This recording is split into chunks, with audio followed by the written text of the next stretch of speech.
Hello. This is going to continue on my other video. First I talked about why I read as many books as I do, because I mean obviously I don't need to read this many books, and so I explained that, and now I'm going to talk to you about how I read so many books, which is a different question. Like, this is not a tip of how to read an exact number of books. Personally, for me, it's how I maximize the amount of books that I can read based on my circumstances and based on what I know, how I know I like to read. Touching on what I talked about earlier is the whole idea of being in the mood to read a book that you've never read before, but yet you are gonna guess what it's gonna be like, and then you're gonna pick that book up according to what you're in the mood for and what you think that book is going to give you in terms of mood and tone and voice. But you might be surprised, and also at the same time it might not actually work out that, you know, you really aren't in the mood and you're stuck with starting a book that you kind of lose interest in. So one thing that I do is I read more than one book at a time. Typically I read at least 3 books at a time. I try to pick books that I think are going to be different. So when I'm reading, I don't always have to read one mood, and I have to read one book of one mood for multiple days. Within a day, if I want to read, if I feel in the light mood, I can read a lighter book, but then if later in that day where I get tired of something light, I'm ready for something heavy, I can read something heavier or creepy or something that is very informative. So I can pick and choose what I feel like reading, but I'm still making progress on reading a book. It's not like you know, there's a bottleneck that like, oh well, I'm in the mood for something light, but the book I'm reading right now is pretty heavy.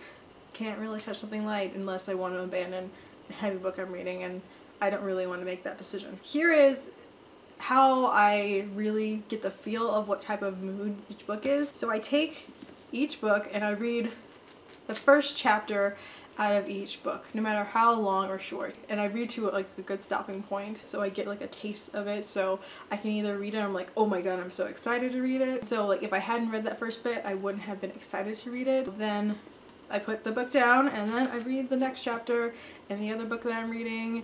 Either I can get really excited or let's see if it gets better, and I just keep going through and just reading the first chapter in all of the books that I've decided that I'm currently reading. So then, now that I have a feel for the books that I am currently reading, I can decide in general, I can predict easier how fast I'm going to go through those books.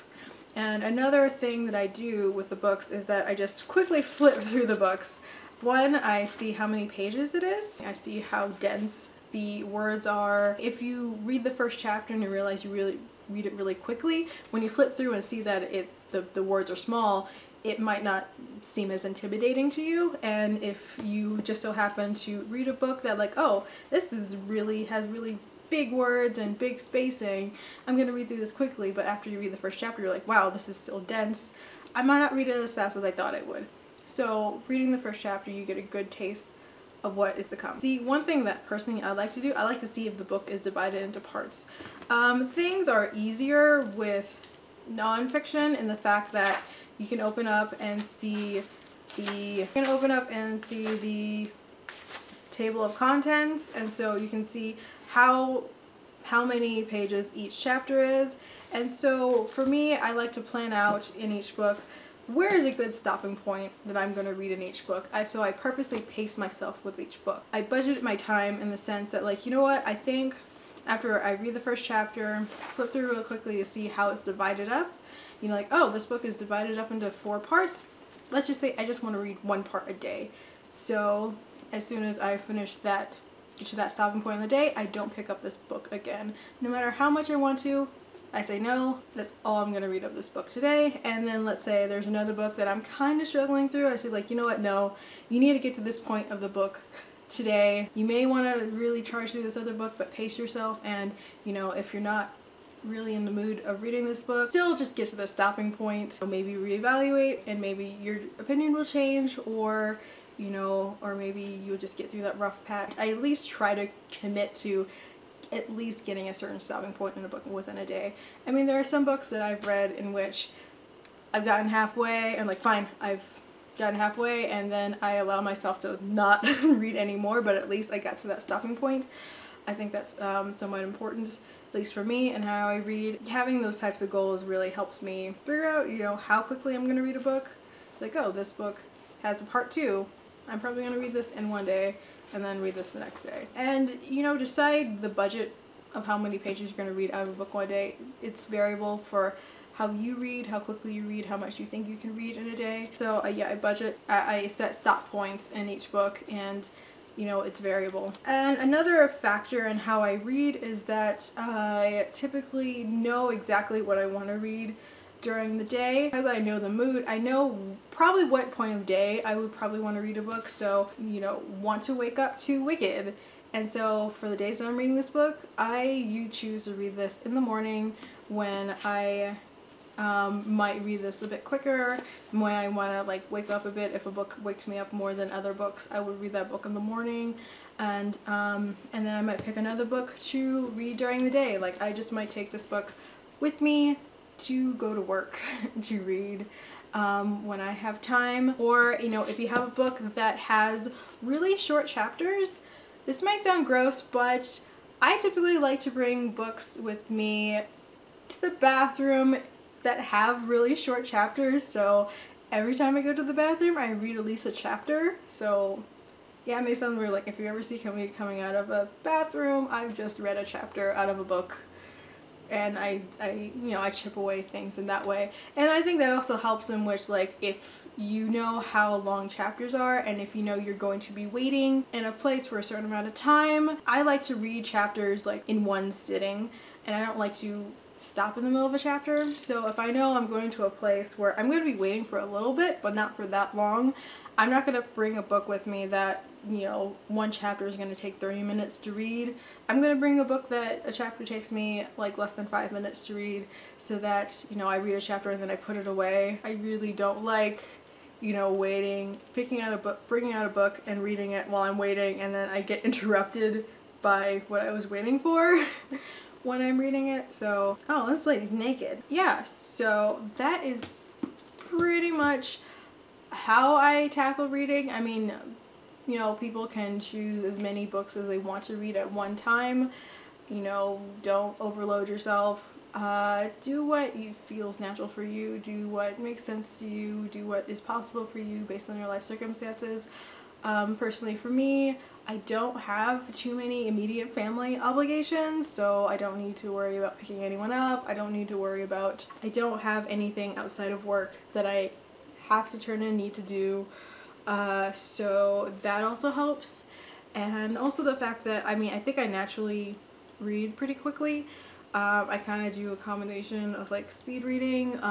When I read books, I don't hear the words in my head. I don't read out loud in my head. I don't read words individually. When I read groups of words at a time. I never read one word at a time. So that's just like how I realize that I read, and I was kind of surprised that some people hear words in their head when they read. Personally, for me, that doesn't happen. I don't hear anything when I read. I'm just taking in the words. And typically when I look at a book, I can estimate how much time it's gonna take me to read a certain amount of pages. I can easily allot time for me. It's like, you know what, I'm just gonna, when I get home, I'm gonna sit down for an hour, read what I want out of this book, and then I'll be done with this book for the day. And then, you know, typically I like to break up things in hours, so like I can read for an hour and then I will watch TV for an hour, or I will, you know, do some housework for an hour, or I'll just take a nap. Naps are fun. So it's not like I spend all day reading, it's just that I schedule for it, and, you know, I try to find time for it. If I'm waiting at a place, I know what book I'm going to read. If I'm going to the bathroom, I'm going to read something. When I get home, I tend to at least sit down for an hour and read. I just like to read a lot of very different things. I can't read two things that are too similar at one time. At one point I was reading The Stand by Stephen King and The 12 by Justin Cronin, and I started reading those at the same time, and I had to stop reading the 12. I only started reading the 12, I picked that book up again after I totally finished with The Stand, because while they are two distinct different books, the premises of those books are very similar, and I just can't, like, I can't read two post-apocalyptic narratives at the same time. I mean, both books were similar in certain ways. Like, they both were post-apocalyptic.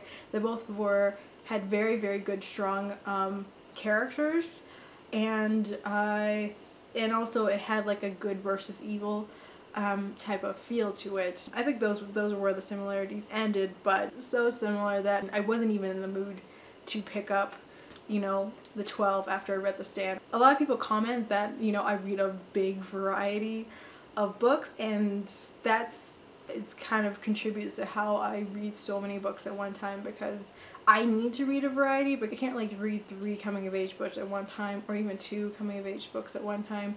I need something different. That's one reason why I'm always reading at least one nonfiction book at one time, because whatever fiction I have is going to be different from the nonfiction. The 2 other fictions, at least, I hope are different.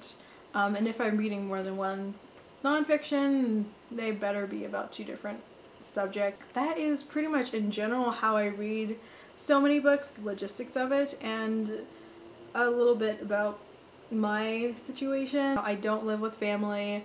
I just work. I'm not currently in school. I don't have like a big social circle that like always takes me out all the time. And my friends, we work too, and so we actually schedule like a month in advance just one day hanging out.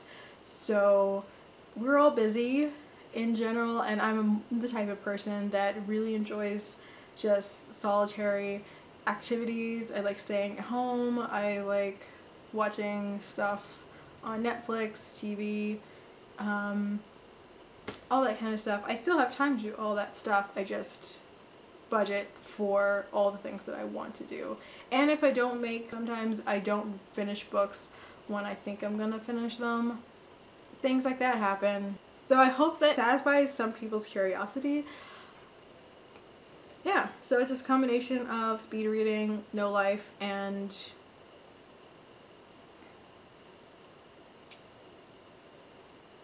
I don't know, speed reading and no life. So I hope you enjoyed that video. Talk to you guys later. Bye!